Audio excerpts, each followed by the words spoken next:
کل سا سوال یہ ہے کہ اسلام میں زنا کی کیا سزا ہے اور کیا شادی شدہ اور غیر شادی شدہ کی سزا میں کوئی فرق ہے، یا رجم یا سنسار کی سزا کا جو کہا جاتا ہے یا بعض ملکوں میں کی جاتی ہے، تو رجم یا سنسار کرنے کی سزا کی کیا حقیقت ہے؟ کیونکہ سنسار کرنے کا مطلب تو ہوا کہ سزائے موت اس معاملے میں دی جائے۔ براہ کرم اس ساری تفصیل کے لیے آپ کی خدمت میں گزارش ہے کہ آپ بیان فرما دیں۔ جی، بات یہ ہے کہ سوال میں جو اتنا حصہ ہے کہ اسلام میں زنا کی کیا سزا ہے،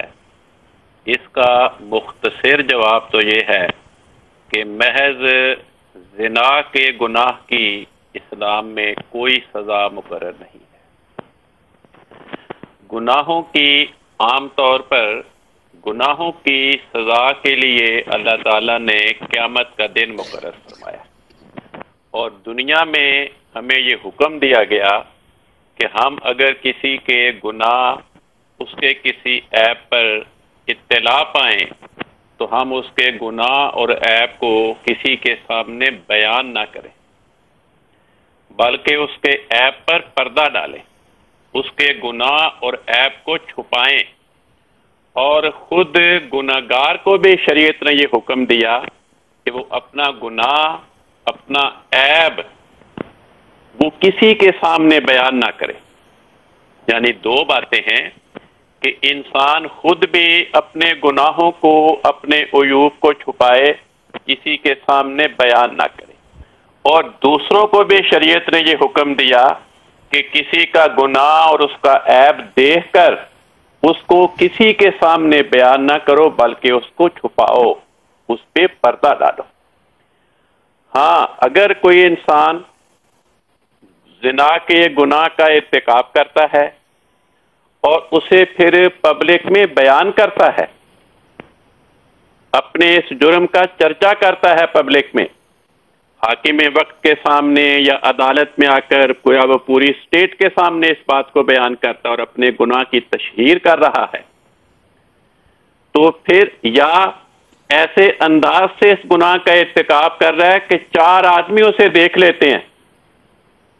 اتنی وہ شرم و حیا کو بالائے طاق رکھ دیتا ہے، تو اس زنا کے جرم کے ساتھ جب اس کی بے حیائی اور بے شرمی شامل حال ہوگی، جو پبلک میں اس گناہ کی برائی کو کم کر کے دکھاتی ہے، تو پھر اس کی سزا شریعت نے 100 کوڑے بیان فرمائی۔ اور 100 کوڑے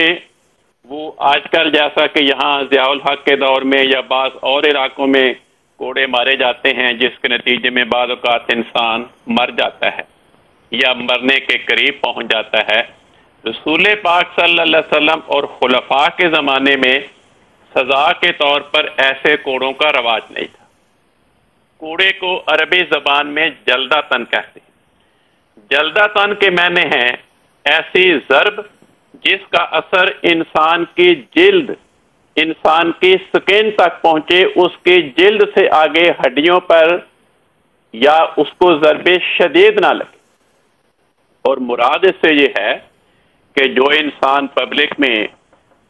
اپنے اس گندے فعل کی تشہیر کر رہا ہے، اس کی تذلیل ہو، اور اس کو سزا ملتی دیکھ کر دوسروں کو عبرت ہو، اور اسے بھی آئندہ سبق ملے کہ آئندہ میں نے اس قسم کی بے حیائی کی حرکت نہیں کرتی۔ کیونکہ انسانی فطرت یہ ہے کہ بعض اوقات وہ خود لوگوں کے سامنے سزا پا کر آئندہ کے لیے اس کو نصیحت مل جاتی ہے، اور بعض اوقات دوسرے کو پبلک میں سزا ملتی دیکھ کر دیکھنے والوں کو عبرت ملتی ہے، اور وہ اس جرم کا ارتکاب کرنے سے گریزاں ہے۔